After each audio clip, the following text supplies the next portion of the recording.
Bună, dragii mei, bine ați venit la previziunile pentru energia lunii decembrie. Acestea se aplică pentru toți cei care au ascendentul, soarele și luna în Taur. Voi începe prin a descrie tranzitele astrologice și apoi vedem ce ne spune energia din cărțile de oracol, din cele de tarot, dar și din talismane. Vă mulțumesc pentru vizionare, pentru mesaje, pentru că faceți parte din comunitate și vă invit cu drag să vă abonați și să apreciați acest clip, în caz că este pentru prima dată când mă ascultați și rezonați cu mesajele. Pentru voi, dragii mei, luna decembrie deschide o nouă etapă de clarificare, firește, reconstrucție și creștere strategică. Este una dintre acele luni ale anului în care nu vă mai lăsați purtați de fluxul vieții, ci sub o formă sau alta începeți să folosiți conștient energia și direcția pentru a vă putea repoziționa. La începutul acestei luni avem evenimentul de lună plină care se produce în Gemeni pe casa a doua. O lună plină vine cu o finalitate, cu o conștientizare. Este un punct maxim, o culminare. Gemenii ca arhetip reprezintă mintea agilă, comunicarea, informația, mișcarea, dualitatea, negocierile, tranzacțiile foarte rapide. Iar casa a doua înseamnă veniturile noastre proprii, banii personali, stabilitatea materială, hrana, corpul, stima de sine. Iar acest eveniment pentru voi luminează zona finanțelor. Practic poți înțelege exact unde se scurge energia ta financiară, unde simți că îți scapă banii printre degete. Pot apărea discuții legate de salariu, renegocieri sau contracte. Poți clarifica ce îți place cu adevărat să faci și ce nu mai vrei să susții financiar. Pot apărea inclusiv două surse de venit pentru că vorbim despre un semn dual. Vezi simultan sau poți vedea desigur două posibilități, două direcții financiare, două atitudini față de modul în care îți cheltui banii, resursele proprii. Este o energie foarte dinamică care cu siguranță va fi pe deplin resimțită de foarte mulți dintre voi. Apoi Neptun își reia mersul direct în Pești pe zona casei a 11 și aici vorbim despre rețelele mari de oameni, despre prieteni, comunități, vise, aspirații, viitorul, tot ceea ce înseamnă termen lung. Neptun este arhetipul visului, al dizolvării, al compasiunii, al misticismului, al idealurilor, dar și al iluziilor. În acest context pentru voi aduce mai multă claritate de la ceea ce a fost interiorizat la ceea ce poate fi pus mai repede în practic. Îți dai seama unde ai trăit într-o iluzie și ce poți face acum în lumina realității. Pe zona de grupuri mari de oameni, în zona colaborărilor, într-o relație cu un prieten care își poate arăta adevărata față. Poți renunța la o fantasmă socială și poți vedea cine îți este aliat, dar și cine îți consumă energia. Intuiția ta funcționează foarte bine în acest moment pentru că Neptun funcționează ca un radar subtil. Această casa 11 este ca o matrice socială, iar acum îți reactivează viziunea. Nu mai cauți grupuri în care să fii acceptat, ci pe acelea cu care rezonezi. Inclusiv prieteni foarte buni. Pot apărea schimbări pe zona planurilor de viitor și aici vă recomand să vă gândiți ce ați făcut în ultimii 12-13 ani pentru a vedea de unde porniți de acum, ce puteți schimba, ce lăsați în urmă. Apoi Mercur intră în Săgetător, schimbă semnul pe zona casei a 8-a, iar aici regăsim intimitatea, banii la comun, resursele împărțite cu ceilalți, transformarea, vindecarea, taxele, impozitele, datoriile, tot ceea ce are legătură cu zona noastră psihică foarte profundă. Mercur înseamnă comunicare, gândire, decizii, comerț. Iar Săgetătorul ca arhetip reprezintă adevărul, expansiunea, sensul, orizontul foarte amplu. Prin acest tranzit pot apărea discuții despre banii la comun, despre taxe, datorii, despre tot ceea ce aveți de împărțit cu partenerul de viață, despre moșteniri. Poți primi informații revelatoare sau adevăruri care ți-au fost ascunse, mintea ta intră cumva în zone tabu și găsește sens, găsește adevărul, pentru că această casa 8-a este poarta psihicului. Când Mercur intră aici în Săgetător, devii ca un mic explorator, cauți sensul sau poți înțelege de ce ai o anumită rană, ai o anumită durere, pentru că poți elimina acel blocaj. Ceva se vindecă și se vindecă frumos.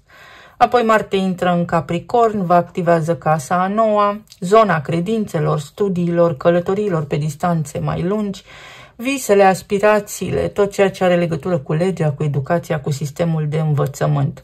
Marte reprezintă acțiunea, voința, energia noastră, vitalitatea, curajul. Iar Capricornul este structura, disciplina, tot ceea ce construim, ambițiile noastre, direcția, menirea noastră în viață. În acest context se deschid noi orizonturi, putem beneficia de experiențe care ne propulsează către un nou orizont, către o nouă direcție. Se poate naște noi dorința de a învăța ceva foarte serios, o certificare, un curs important, un nou drum profesional. Pot apărea planuri pentru călătorie, relocare în străinătate sau extinderea. Extinderea în alte domenii, extinderea în alte țări. Marte în Capricorn este în exaltare. Energia este foarte eficientă, ne susține. Acțiunea în această lună nu este recomandat să fie impulsivă, ci strategică, pentru că poate fi o perioadă în care să începi să faci lucruri cu sens pentru viitorul tău. Apoi avem luna nouă în Săgetător, pe casa a 8-a. Vine desigur acest eveniment cu un nou început, cu ceva ce pornește acum, cu o plantare de intenție, cu o recalibrare, cu o ajustare. Săgetătorul, așa cum am menționat, reprezintă adevărul, perspectiva foarte amplă asupra vieții, iar casa 8-a aduce regenerare profundă. Ai acum ocazia unui nou început în această zonă care până acum cel mai probabil a fost grea.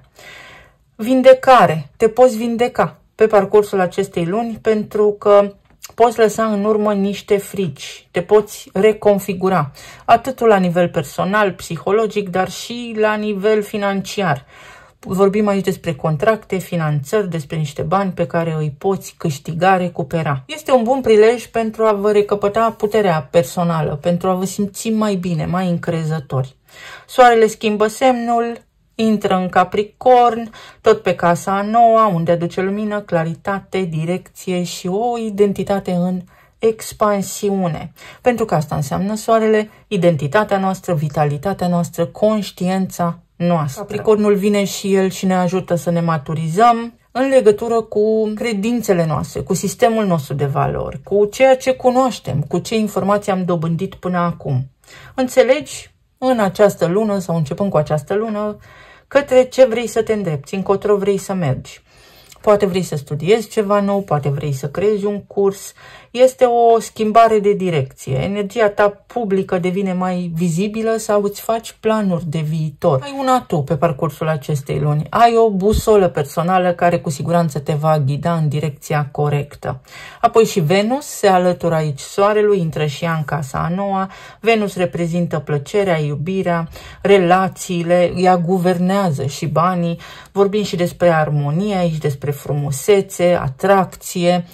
Practic, ea este una dintre energiile, frecvențele benefice ale zodiacului. Venus în Capricorn este o energie foarte serioasă, care ține la valori, care ține la tradiții, care cere maturitate, dar oferă la schimb același lucru. Iubirea devine mai matură, mai stabilă sau caută o direcție clară. S-ar putea foarte mulți dintre voi, dacă sunteți singuri mai ales, să simțiți așa că vă împinge energia, vă trage ața către o relație stabilă. Relațiile se bazează pe un scop comun, nu doar pe emoții. Pot apărea conexiuni cu persoane care nu sunt de aceeași naționalitate cu voi sau care sunt în străinătate sau care fac parte dintr-un mediu cultural diferit față de cel în care sunteți voi. Poate fi ceva ce are legătură cu zona diplomației sau poate fi o schimbare radicală de viziune asupra vieții. Pentru că Venus în Capricorn, știți ce cere? Calitate, nu cantitate. Iubirea devine un fel de călătorie în sine, iubirea devine matură, iubirea devine serioasă, cere seriozitate și oferă seriozitate. Ca și concluzie pentru voi, energia acestei luni este o construcție strategică între bani, vindecare și expansiune. Vindeci, clarifici și apoi construiești ceva solid pentru anul 2026, când energia se resetează complet pentru absolut toată lumea. Eu vă doresc să aveți o lună minunată, să sărbătoriți frumos, să vă bucurați de tot ceea ce ați realizat până în acest moment al vieții. Casa a 10-a. Pot fi planuri care au legătură cu viitorul sau poate fi ceva ce are legătură cu imaginea publică, cu locul de muncă, cu o schimbare de carieră, pentru că Viitorul acesta cere mai multă maturitate, ceva mai stabil, ceva mai ancorat în concret.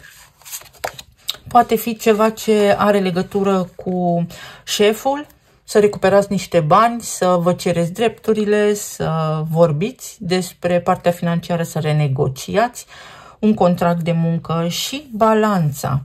Casa a 7-a organică din astrologie, partenerul de viață, partenerul vostru de viață, în cazul în care sunteți căsătoriți, își poate schimba locul de muncă sau vă puteți găsi un partener de viață prin intermediul locului de muncă. Totul este posibil. Mai poate fi vorba și despre ceva ce apare, ce intervine aici energetic, subtil sau pur și simplu concret pe zona relațiilor, acolo unde fie nu sunteți căsătoriți și treceți la o relație mai stabilă, fie sunteți căsătoriți și apar discuții despre divorț, separare sau sunteți într-o relație stabilă, nu neapărat căsătoriți. Partaj, fiecare cu cât a investit în această relație, în această casă. Discernământ, o lună care vă obligă pe voi, prin această structură astrologică, să dați dovadă de discernământ și să fiți foarte raționali, să înțelegeți ce puteți face, ce este miraj și ce este realitate. Și iertare, o lună prin care tranzitele acelea din casa 8-a vă ajută să iertați, să vă vindecați, să mai lăsați de la voi, să dați dovadă de compasiune.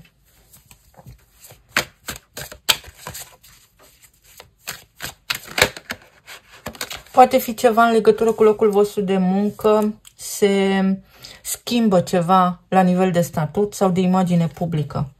Pe zona de relații, plan financiar, material, emoțional sau medical. Pentru Taur, luna decembrie.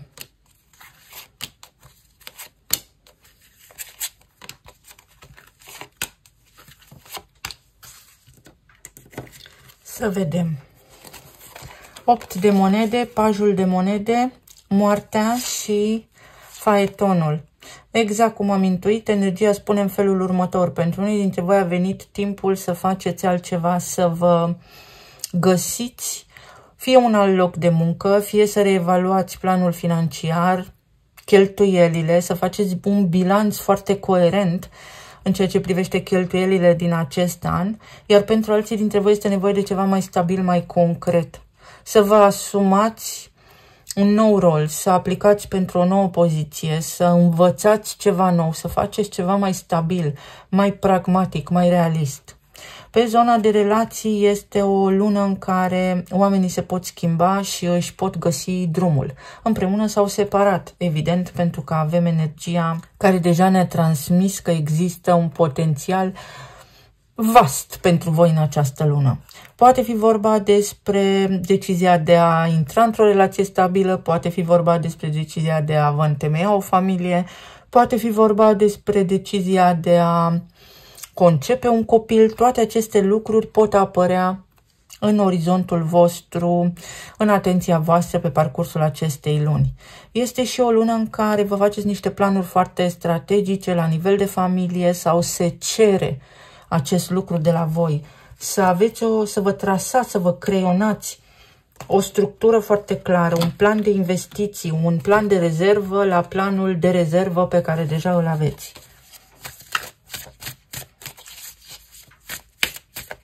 Energia arată aici necesitatea unor discuții în urma cărora să luați niște hotărâri importante.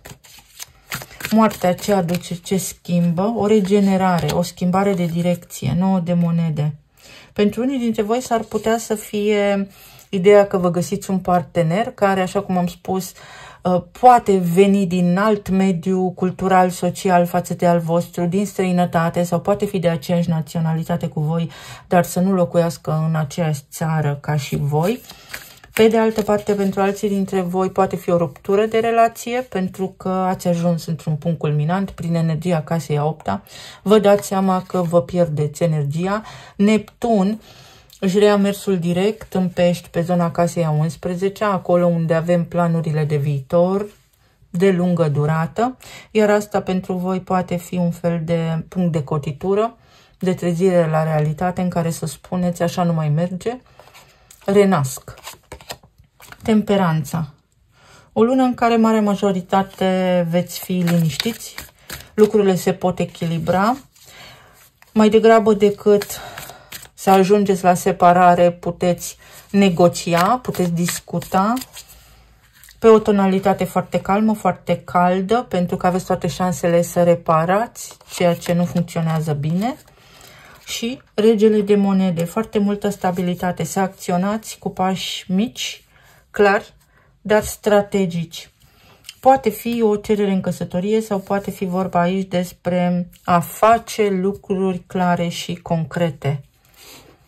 Pe zona de relații, oamenii vor fi foarte concentrați pe tradiții, pe lucruri concrete, pe a nu pierde timpul pe discuții fără sens. Iar aici avem, uite, un raton care vine și ne ajută să reparăm lucruri. Să puneți întrebări, măcar din curiozitate să vă puneți și în locul celorlalți. Poate fi vorba despre un om care are intenții serioase față de voi și este curios, este atras de voi în această perioadă. Vă dați seama de unde vine o anume atracție, de unde vine un anume interes față de o persoană sau o anume persoană se interesează de voi. Pe de altă parte, atenție la mândrie, la orgoliu, pentru că s-ar putea să fi avut voi o idee, o iluzie, niște așteptări care nu au fost îndeplinite și să reacționați brusc, impulsiv, atunci când acestea se dărâmă, se dizolvă în fața ochilor voștri. Și vara, ca și anotimp, iar această carte ne spune așteaptă. Lucrurile se vor dezvălui, îți va fi foarte clar. Luna decembrie vine cu relaxare, cu creștere și cu claritate asupra relațiilor. Fie de iubire, fie în general. Este nevoie de un pic de calm, de așteptare.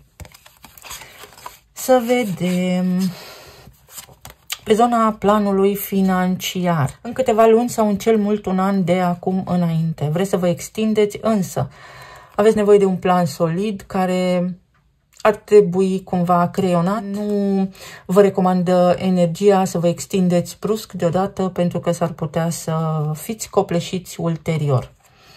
5 de spade, 3 de monede, este 3 de bâte, scuzați-mă, cavalerul de monede și asul de bâte. Pentru unii dintre voi este o culminare, un punct culminant în cariera voastră și energia vă transmite că ar trebui să reevaluați puțin zona carierei, planul profesional, planul financiar, pentru că undeva s-a atins limita și este necesar să aduceți în viața voastră o schimbare, să vă folosiți creativitatea, să faceți niște lucruri, pentru că aici nu este bucurie. Mai aveți nevoie de ceva pentru a vă simți pe deplin împliniți sau energia vă transmite că atât se poate și dacă vreți să vă simțiți împliniți sau dacă aveți niște planuri, niște idei, nu așa se pot îndeplini și trebuie o schimbare. Se pot clarifica niște lucruri care au legătură cu partenerul de viață sau cu resursele împărțite cu ceilalți, niște bani din contracte active pe care nu i-ați recuperat, pe care nu i-ați încasat, niște plăți, niște facturi neplătite. Pot apărea discuții în acest sens în această lună, iar pentru alții dintre voi energia recomandă să nu vă dați demisia impulsiv. 3 de monede. O nouă colaborare, un nou loc de muncă, planuri noi de viitor sau un plan foarte strategic, așa cum am menționat.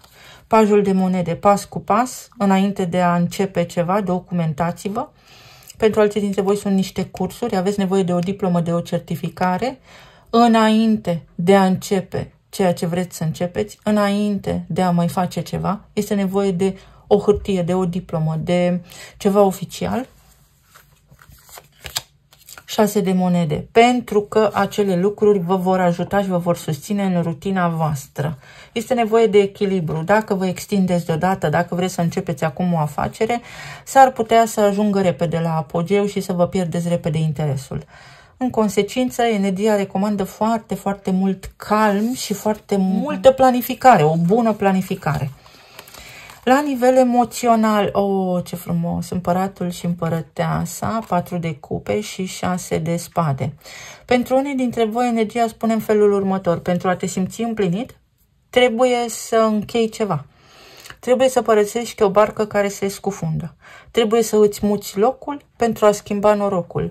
Pentru că există un potențial mai bun pentru tine, pe care nu-l vezi, pentru că ești ocupat cu potențialul pe care l-ai creat anterior, adică realitatea ta de acum, și nu vezi dincolo de ceea ce trăiești deja. Ești foarte prins în rutină. Pentru alții dintre voi se poate conștientiza, se poate corecta, se poate clarifica o relație de iubire care v-a consumat. Pentru că aici unul dintre voi a refuzat, unul dintre voi nu și-a asumat responsabilitate sau unuia dintre voi a fost foarte frică. Pur și simplu nu a vrut, pe scurt. Iar în această lună, energia aduce posibilitatea unei schimbări, energia aduce posibilitatea unei transformări, ceva progres, ceva discuții, o noutate, dar care ajută pe voi să încheiați acel capitol. Pentru alții dintre voi poate fi vorba despre o relație dusă la următorul nivel, despre un contract mult așteptat, despre un loc de muncă mult așteptat, pentru că devine ceva egal. Se egalează scorul, un scor egal, exact așa. Pe zona de sănătate pare a fi o lună în care indicat ar fi să vă ocupați puțin de sănătatea voastră, pentru că le aveți pe toate bifate în grafic, mai puțin zona emoțională sau zona medicală. 4 de cupe, ce ne spune aici? Avem îndrăgostiții, armonie, atenție la plămâni, atenție la viroze respiratorii, atenție la tot ceea ce are legătură cu aparatul respirator. Iată, gemenii sunt aici foarte importanți pentru voi. Când vă întristați, când se întâmplă ceva ce vă produce stres și anxietate pe zona financiară, dintr-o dată vă doare și capul, nimic nu vă merge bine, starea voastră de bine scade. Avem împărăteasa, ceva nou se naște. Pentru a putea trece la următoarea etapă, aveți nevoie de schimbare. Scurt. Să vedem ce ne spun și talismanele. De asemenea, atenție la tot ceea ce implică sistemul endocrin, la tot ceea ce are legătură cu tot ceea ce implică sistemul endocrin. Inclusiv pe zona hormonală. O lună în care Pluton învărsător te ajută extraordinar de mult să te liniștești, să netezești o situație. S-ar putea unii dintre voi să tranzitați, să transformați ceva, să treceți, mai bine spus, printr-o perioadă în care simțiți că nu aveți aer, lucrurile parcă par blocate, dar tocmai pentru că este necesar să faceți o schimbare. Și de acolo veți descoperi ceva uluitor. Pentru alții dintre voi poate însemna în sfârșit cunoașteți omul potrivit, care să vă respecte, să vă fie un prieten bun sau prin intermediul unei frumoase prietenii. Gândiți prea mult.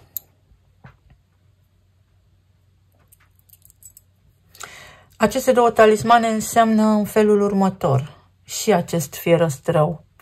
Să vă abțineți din a exagera sau să vă abțineți din a analiza prea mult un lucru. Pentru că s-ar putea să fi fost extrem de multă confuzie într-o anumită direcție. Iar această lună vă aduce în concret, vă aduce oportunitatea să vedeți negru pe alb ceva, clar. O schimbare de carieră, o schimbare de direcție pentru a putea avea succes. Uite, Neptun, când își rea mersul direct în pești, vă arată ce a fost iluzie și ce nu. S-ar putea unii dintre voi să fi pariat totul pe ceva și acum să reconsiderați acel pariu. O mână câștigătoare, o șansă bună să rezolvați ceva important. Pentru alții dintre voi este nevoie și de odihnă, aveți nevoie de o călătorie, de un concediu, de o vacanță, uite, care poate fi senzațională. Nu avem chimie împreună și ceea ce este pentru tine este pus deoparte, te întâlnește. Aceste două talismane spun în felul următor. S-ar putea unii dintre voi să fiți pe o direcție greșită, pe o pistă greșită, să vreți să câștigați premiul întâi la atletism, dar voi să fiți foarte buni la gimnastică, de fapt. Să nu vă încăpățânați urmând o direcție care nu este pentru voi, să eliberați ceva.